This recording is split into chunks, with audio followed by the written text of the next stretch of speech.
Assalamualaikum warahmatullahi wabarakatuh. Perkenalkan, nama saya Sukmaimira. Saya mengajar di MTS 2 Negeri Rokan Hulu Riau. Pada hari ini, Selasa 17 November 2020, saya akan melaksanakan proses perekaman video pembelajaran, yaitu secara luring. Saya lakukan di rumah dengan menghadirkan 3 orang siswa, disebabkan karena kondisi yang tidak memungkinkan. Lokasi sekolah kami dalam keadaan banjir, menuju perjalanan lokasi ke daerahnya banjir. Jadi siswa hanya bisa saya datangkan ke rumah. Hanya bisa mendatangkan 3 orang siswa, sementara yang lain kondisi rumah mereka dalam keadaan banjir. Pada siang hari ini saya akan menyampaikan materi tentang mengidentifikasi unsur pembangun cerita pendek. Terima kasih dan selamat menyaksikan.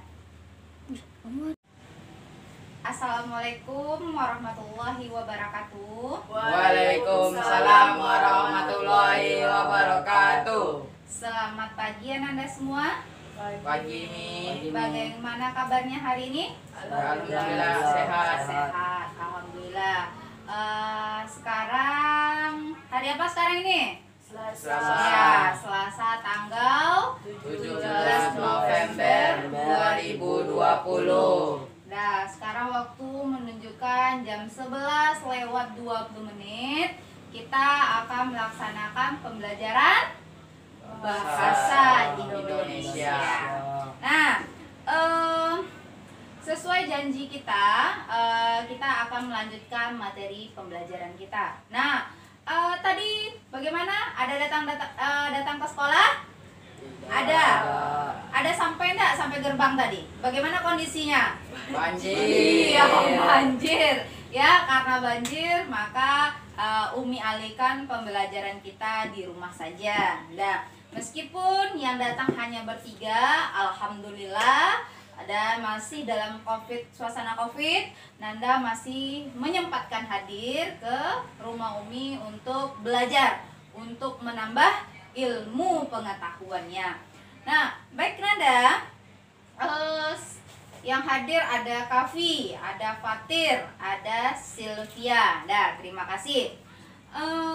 Baik, sebelum kita mulai pembelajaran kita hari ini, alangkah baiknya kita berdoa agar pembelajaran kita diberkahi oleh Allah Subhanahu wa taala. Dah, siapa yang mau mimpin? Fatir. Ya, Fatir, silakan Fatir. Pimpin doanya. Bismillahirrahmanirrahim. Rabbil zidni ilman warzuqni fahman. Ya Allah, ya Tuhan kami, bukakanlah pintu hati kami untuk menerima pelajaran dari Bapak dan Ibu guru kami. Perkenalkanlah ya Allah. Amin. Nah, semoga dengan kita membaca doa ini, ya, kegiatan kita bisa diridhoi oleh Allah Subhanahu wa taala. Nah, sebelum kita lanjut, minggu kemarin kita sudah belajar tentang apa? Ayo, siapa masih ingat? Cerpen. Belum. Minggu lalu. Tentang apa? Nah, ya, dan Prosedur. iya. Teks prosedur. Teks prosedur itu kelas berapa itu, Fatir? Teks prosedur itu kita di kelas 7. Kemarin minggu lalu nih, karena iya, bagus Sylvia, kita sudah belajar tentang pidato. Iya, pidato persuasif. Kita berpidato ya. Pidato itu biasanya di hadapan, di mana kita tampilkan? Di depan orang banyak. Iya, di depan orang banyak. Kemarin sudah kita belajar tentang pidato. Terus kita sudah sempat juga membuat pidato ya. Dan juga sudah sempat kita tampil ya, mempraktekkan pidato dengan cara Nanda mengirimkan videonya kepada Umi kemarin ya. Nah, untuk hari ini kita akan lanjut lanjut pembelajaran kita, yaitu tentang cerpen. Nah, tentang cerpen. Nah, sudah dibuka tadi malam apanya, Google Classroom dan grup WA-nya? Sudah Mi. Nah, sudah Umi kirimkan materinya tentang cerpen.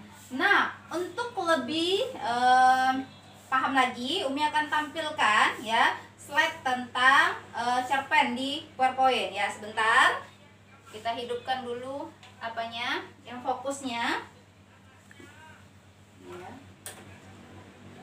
Ya, sudah nampak? Nampak? Sylvia geser duduknya ke sini biar nampak, atau membalik aja ya, samping. Sini bisa, di sini biar nampak. Nah, ya, Anda bisa lihat sudah Umi tayangkan lewat slide-nya. Itu kompetensi dasar kita hari ini adalah mengidentifikasi unsur pembangun karya sastra dalam teks cerita pendek yang dibaca atau yang didengar. Kali ini kita akan membaca cerita pendek. Nah, cerita pendeknya nanti akan Umi apakan ya, bagikan. Udah, lanjut. Adapun indikator, di sini ada 4 indikator. Yang pertama, nanti kita akan mencari terlebih dahulu apa pengertian dari cerita pendek itu. Terus menjelaskan unsur intrinsiknya dan mengidentifikasi unsur pembangun cerita pendek nanti yang berkaitan dengan tema, latar, penokohan, dan amanat. Dan terakhir nanti kita akan mengkomunikasikan. Nah, lalu tujuan pembelajaran kita hari ini, kita akan mengidentifikasi ya, kita akan mencari unsur pembangun dari cerita pendek itu ya, Fatir, Kafi, Sylvia. Nah, akan ada 4 unsur pembangun yang akan Anda cari dari teks cerita pendek itu, berupa ada tema, ada latar, penokohan, dan ada amanat. Nah, nanti selesai, nanti Anda diminta untuk mengkomunikasikannya, menyampaikan di depan kelas atas temuan yang sudah Nanda dapatkan. Nah, baik, sekarang coba perhatikan, coba tengok Umi. Nah, Sylvia tengok Umi. Nah, kalau silau geser. Nah, ya. Nah, geser. Nah, apakah Nanda tahu apa yang dimaksud dengan cerpen? Berarti udah ada lupa dia baca. Apa itu cerpen? Yo, Fatir, apa itu cerpen, Fatir? Cerpen. Nah, dari katanya cerpen. Apa itu cerpen? Cerita pendek. Nah, namanya cerita pendek. Nah, cerita pendek itu dia hanya ya, kata-kata di dalamnya berapa? Lebih dari 10.000 kata. Iya, lebih dari 10.000 kata. Nah, kisah yang diceritakan dalam cerpen itu hanya sepintasnya saja ya, sekilas, tidak sama dengan novel. Kalau novel itu dimulai dari dia kecil sampai dia meninggal. Sedangkan cerpen itu tidak, ya, hanya separuh kisah hidup tokohnya saja. Nah, pernah tidak membaca cerpen? Pernah. Kami pernah baca cerpen?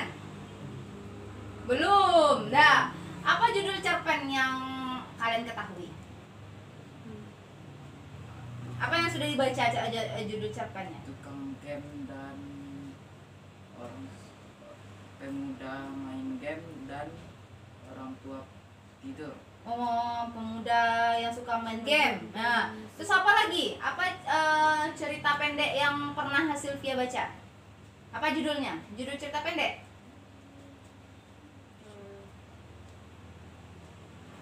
Apa? Yuk.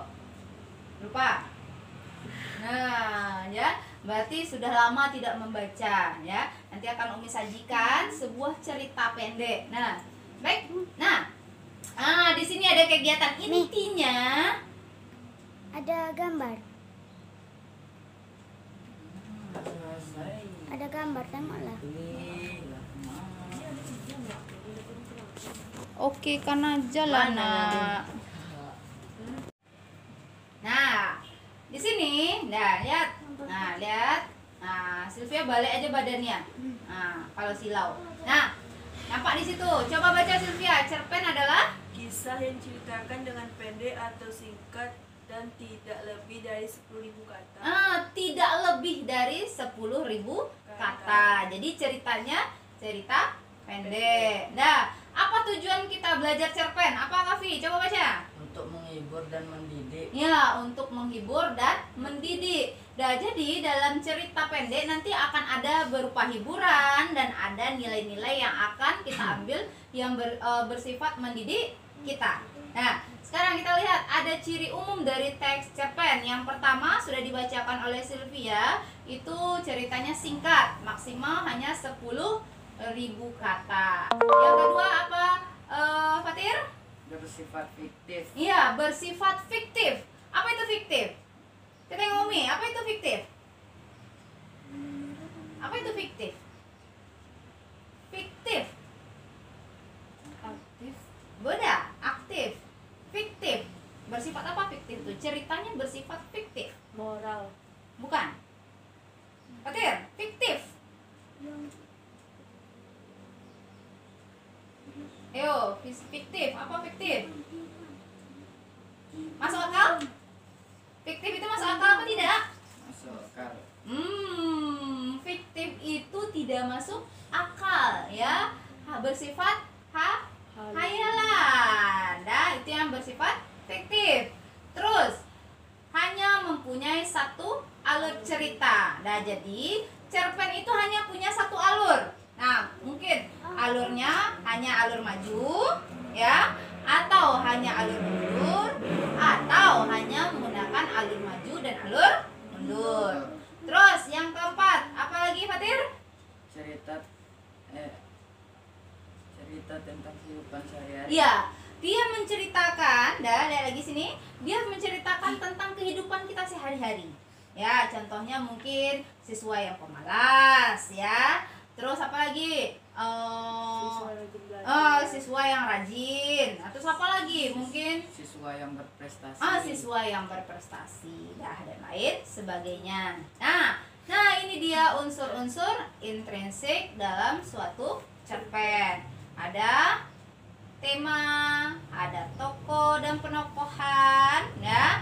Terus ada nanti, ya, ini jabarkan. Nah, ada latar, ada alur, ada sudut pandang, amanat, gaya bahasa.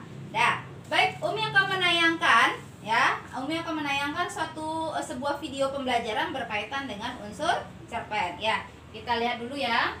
Ya, sebentar. Kembalikan.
Nah, dari tayangan video tadi ada berapa unsur cerpen? 7. Unsur yang membangun cerpen terlebih dahulu ada unsur apa saja? Unsur intrinsik, Ya, dan unsur intrinsik. dan ekstrinsik. Iya, dan unsur ekstrinsik. Yang intrinsik unsur yang membangun karya sastra dari pertama Bangun. in dari dari awal, awal atau dari dalam. Sedangkan ekstrinsik membangun karya sastra dari luar, luar. Nah, unsur intrinsik ada berapa tadi? Yang pertama, latar, latar, tokoh, tokoh penokohan, amanat, amanat, gaya bahasa. Ada yang latar, amanat, iya.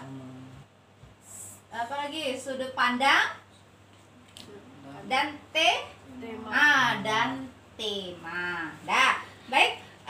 Nanti ya kita akan lanjut ya, kita akan lanjut nih. Ada cerpen apa itu?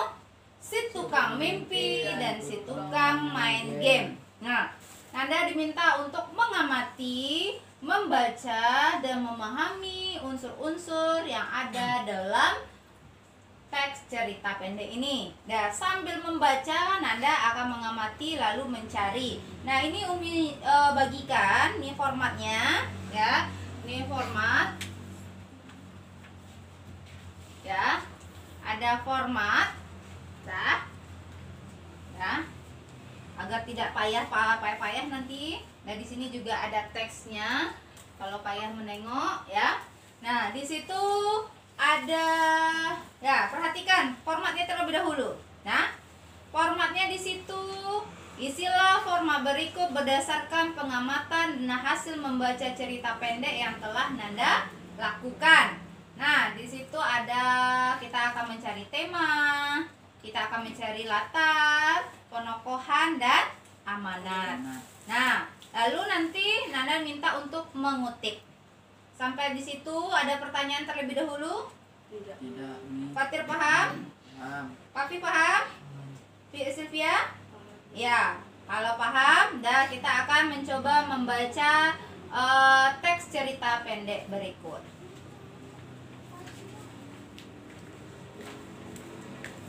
Kameramen tekan kamera. Nah, biar lebih enak ya, Umi minta salah satu dari Nanda Umi. Siapa yang mau membacakan cerpen ini? Coba angkat tangan, siapa yang mau? Iya, silakan. Ya, Kavi. Si tukang mimpi dan tukang main game. Seorang pemuda bertemu dengan seorang bapak tua yang hobinya tidur di sebuah taman pada sore hari. Si pemuda sangat kesal kerjaan si bapak tua itu tidur melulu. Emangnya tidak ada hal yang lebih baik kok tidur melulu? Apa sih gunanya? Tanya pemuda itu. Sang bapak tahu bahwa si pemuda itu hobinya main game. Lalu bapak tua itu pun bertanya balik, lalu kamu main game gunanya apa? Si pemuda menjawab, loh itu kan hiburan. Saya bisa mencatat skor kemenangan di situ. Lalu skornya, tanya si bapak. Ya disimpan saja, hanya untuk hobi saya, jawab si pemuda. Bapak itu berkata, lalu apa bedanya kamu dengan saya? Kamu pun bersenang-senang dan berimajinasi dengan gamemu, dan saya menikmati tidur dan mimpiku. Suasana hening. Ketika semua berakhir, semuanya hanya mimpi. Tidak ada bedanya kamu dengan saya, bukan? Kata si bapak tua. Bangunlah dari segala khayalanmu. Segala sesuatu yang menghayal memang begitu menggoda, dan nyatanya ada banyak orang yang menghabiskan waktu dengan berhayal.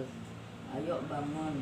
Sebuah batu yang ditaruh adalah jauh lebih baik daripada bangun yang hanya dalam impian, pesan bapak tua. Iya, terima kasih. Yuk kasih aplaus untuk temannya dulu. Ya. Ini bercerita tentang si tukang mimpi dan si tukang game. Nah, sudah bisa Nanda pahami apa makna yang terkandung dalam cerpen yang sedikit ini? ya. Nah, sekarang silahkan Anda kerjakan tugasnya berdasarkan cerita pendek yang sudah kita baca tadi. Nah, silahkan isikan ke format yang sudah ada, ya. Silahkan.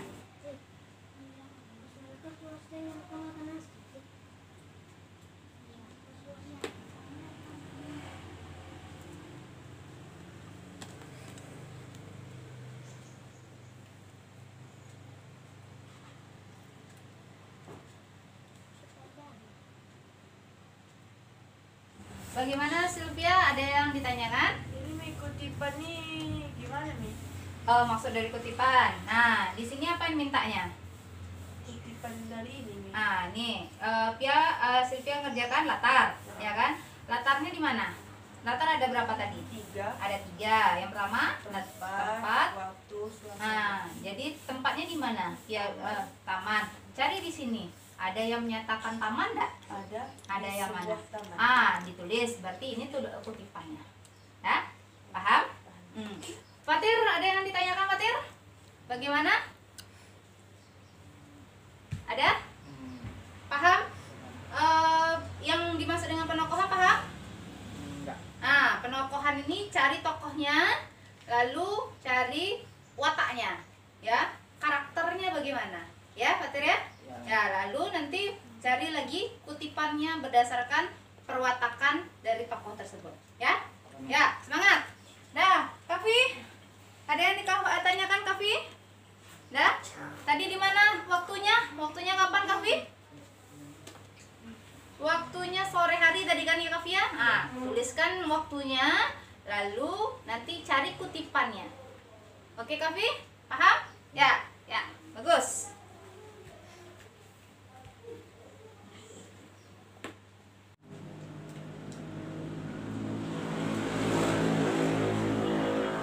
Ini apa Pak?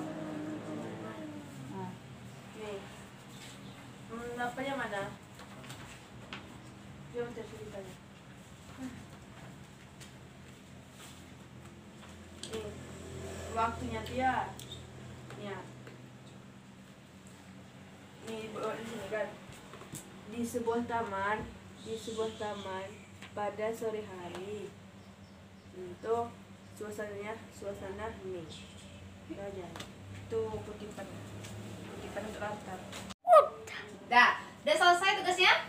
Sudah. Amin. Ya, Kavi sudah selesai? Dah, sudah. Sekarang kita akan mempresentasikan ya apa yang sudah Nanda temukan dari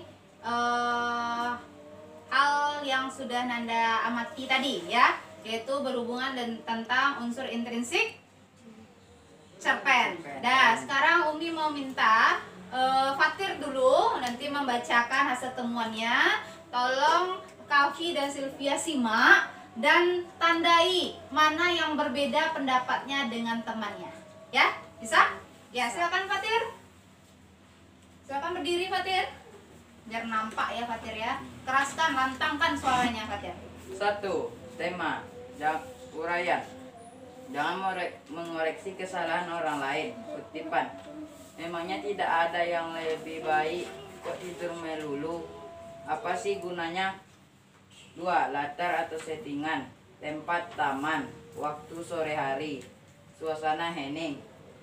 Kutipan. Di sebuah taman pada sore hari suasana hening. 3. Penokohan. Seorang pemuda mempunyai angan-angan tinggi. Seorang bapak tua pemalas dan tidak mau berusaha.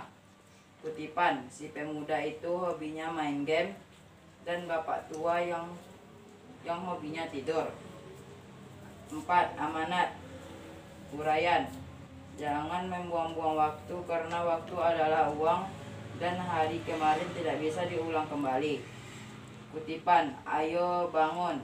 Sebuah batu yang ditaruh adalah jauh lebih baik daripada bangunan yang hanya dalam impian. Udah Fatir? Dan Ya, silakan duduk. Dah, kasih aplaus ke temannya dulu. Bagus.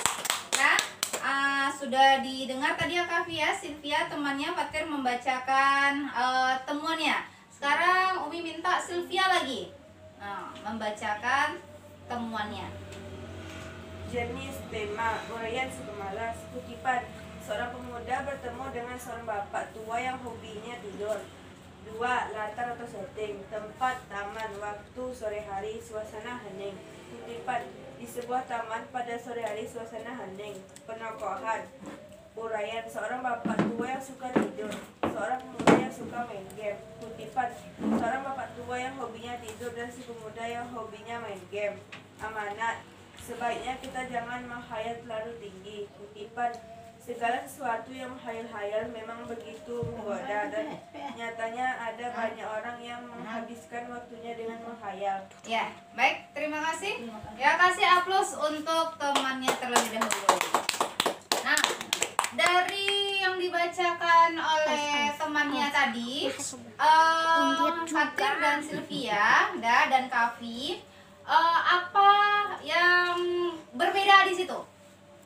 Tema, Terus apa lagi?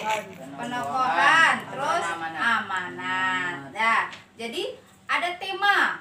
Kalau Sylvia, apa tadi tema Sylvia? si pemalas. Si pemalas. Kalau Fatir? Jangan mengoreksi kesalahan orang lain. Jangan mengoreksi kesalahan orang lain. Kalau Kavi, tema Kavi apa tadi? Hidup adalah perjuangan. Nah, jadi masing-masing mempunyai perbedaan pendapat. Namun, perbedaan pendapat yang Nanda temukan tadi ranahnya ranahnya sama, ya. Meskipun kita berbeda, tapi ranah kita itu akan sama nanti, ya. Nah, terus ada penokohan. Kalau tokoh otomatis sama, ya. Siapa aja tokohnya tadi? Bapak tua dan Bapak. si pemuda. Iya, bapak tua dan si pemuda. Kalau bapak tua, kalau Fatir tadi apa wataknya? Bapak tua, Wataknya? batak, main si pemuda seorang pemuda mempunyai angan-angan tinggi. Ya. Seorang bapak Kalau tua, orang bapak? pemalas dan tidak Oh, mau berusaha. pemalas. Kalau Sylvia, bapak tua? Suka tidur dan Suka- pemuda yang suka main game. Iya, tapi intinya apa? Sama-sama apa? Sama pemalas. Iya, sama-sama pemalas. Dah. Lalu amanat. Ya, amanatnya bagaimana? Sebaiknya kita jangan menghayal terlalu tinggi. Iya, sebaiknya jangan menghayal terlalu tinggi. Gunakan apa tadi kata Fatir? Ya, gunakanlah waktu karena waktu adalah uang. Iya, gunakanlah waktu karena waktu itu adalah Uang. uang. Dah, bisa dipahami sampai di situ? Kavi bisa dipahami, Kavi? Fatir? Bisa mi. Sylvia? Bisa. Iya, bisa. Nah, sekarang, Umi akan tampilkan lagi slide-nya. Itu pendapat yang menurut pendapat Nanda. Nah, sekarang nih, mana dia ya? Oke. Nah, nih tadi ya. Dah. Kalau secara keseluruhan, nah, Yang ada pencet situ. identifikasi unsur intrinsik teks cerpen itu temanya, ya, hidup perlu perjuangan. Ya, Kavi tadi menemukan hidup adalah perjuangan. Ya, kalau tidak berjuang berarti hidup itu akan sia-sia. Waktu sore hari kah? Iya. Iya, tempatnya di Sebuah taman. Ya, suasananya tadi apa? Hening. Iya, hening. Di sini belum tidak Umi buatkan ya. Nah, penokohan, tokoh dan penokohan pemuda, pemalas, keras kepala, Pak Tua. Penyayang. Tapi dia keras kepala. Tapi sama-sama dia orang yang pemalas. Nah, ini dia. Sama tadi amanatnya. Amanat dan tema itu hampir berkaitan, ya. Jangan menghabiskan waktu dengan bermimpi, tetapi habiskan waktu dengan bekerja dan belajar. Karena waktu itu apa kata Fatir tadi? Waktu adalah uang. Oke. Nah, baik Nanda, sekarang kita sudah masuk pada akhir pembelajaran kita hari ini, ya, yaitu tentang cerpen ya. Nah, semoga pembelajaran kita hari ini bisa bermanfaat kiranya untuk kita bersama, bisa menjadi apa namanya tuh, pedoman untuk pembelajaran kita selanjutnya. Nah, sebelum kita akhiri pembelajaran kita hari ini, ya, alangkah baiknya kita simpulkan terlebih dahulu. Ya, siapa yang bisa menyimpulkan? Ya, Sylvia. Kesimpulannya adalah Heeh. cerpen adalah kisah yang diceritakan dengan pendek atau singkat, tidak lebih dari 10 kata. Iya, jadi cerpen adalah karya sastra yang tidak lebih dari 10.000 kata, ya. Dia hanya menceritakan sebagian dari kisah tokohnya. Lalu apa lagi? Ya, apa tujuan kita mempelajari cerpen ini, Kavi Derivino? Tujuan mempelajari cerpen untuk menghibur dan mendidik. Iya, jadi nanti ada nilai-nilai yang akan kita ambil untuk menjadi pelajaran, dan nanti juga bisa menghibur karena nanti dalam cerita itu berupa ada yang humornya, ya, jadi bisa menghibur kita. Lalu apa lagi yang bisa kita simpulkan, Fatir? Unsur pembangun cerpen ada 4. Iya, unsur pembangun cerpen yang kita pelajari hari ini ada 4. Yang pertama, Tema. iya, ada tema. Kedua, latar atau setting. Latar atau setting. 3, alur. Alur. Keempat, amanat. Amanat. Nah, jadi ada 4 tema. Tema yang menjadi pembicaraan kita, menjadi ide pokok pembicaraan dalam suatu cerpen. Lalu yang kedua ada latar. Latar atau setting. Latar atau setting tadi terbagi atas berapa? 3. 3. Ada latar, waktu, tempat, suasana. iya, bagus. Nah, dan sedangkan yang ketiga adanya tokoh dan penokohan. Kalau tokoh itu yang mana? Tokoh itu Tokoh itu orang. orangnya. Sedangkan karakternya itu sifat, ya, tabiatnya. Dan yang terakhir ada amanat. Amanat itu pesan moral yang disampaikan oleh penulis kepada kita pembaca. Jadi apa yang ingin disampaikan penulis kepada kita ada di situ, ya. Sampai di situ paham? Ada pertanyaan? Tidak. Nah, jadi untuk mengingatkan pertemuan kita minggu besok, ya, kita akan melanjutkan materi kita, yaitu kita akan menyimpulkan isi dari cerita pendek, ya, KD berikutnya. Jadi nanti akan dikirimkan lagi materinya ke Google Classroom dan grup WA Nanda. Silahkan dibaca, ya, dan dipahami. Dan jangan lupa nanti mengerjakan LKPD-nya, ya. Jangan lupa mengerjakan LKPD. Tugasnya difotokan lalu kirimkan ke Umi, ya. Nah, sebelum mengakhiri, ya, kita lihat terlebih dahulu, ya, refleksi. Nah, manfaat mempelajari teks cerita pendek ini untuk peserta didik adalah dapat memahami tentang nilai-nilai kehidupan yang ada di lingkungannya. Jadi Nanda bisa mengambil nilai-nilai yang bersifat baik atau bersifat positif dan membuang nilai-nilai yang bersifat negatif. Jadi bukan hanya dengan membaca cerpen kita terhibur, tapi kita juga bisa menjadikan cerpen pedoman untuk hidup kita. Ya, sampai di situ, ya, pembelajaran kita hari ini, ya. Terima kasih sudah datang ke rumah meskipun dalam keadaan tadi pagi banjir, ya, di sekolah kita banjir, tapi sempat juga datang ke rumah. Umi tetap melanjutkan pembelajaran kita hari ini, dan semoga pembelajaran kita ini berkah, ya, karena diridhoi oleh Allah, maka kita pantas mengucapkan syukur. Marilah kita bersyukur kepada Allah dan mengucapkan alhamdulillahirabbil alamin. Ya. Selamat bertemu lagi dalam pertemuan selanjutnya. Terima kasih. Assalamualaikum warahmatullahi wabarakatuh. Waalaikumsalam warahmatullahi wabarakatuh.